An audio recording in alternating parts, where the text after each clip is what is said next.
А сейчас присосались к России обиженные родственники всех национальных окраин. Сами не производят ничего, ничего в голове нет.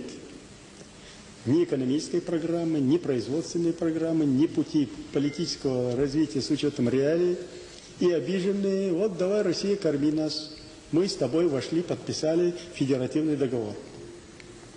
И в России сейчас уже у самих есть скоро нечего. А крохоборы оттуда выкачивают сейчас миллиарды.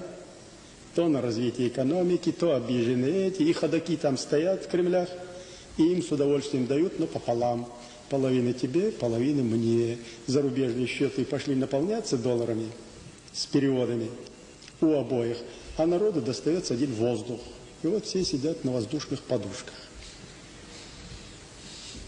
И стоит только гвоздем проколоть эту подушку, как все сядут в лужу. Это не перспектива. Я человек прямой, не политик, поэтому я говорю языком солдатским.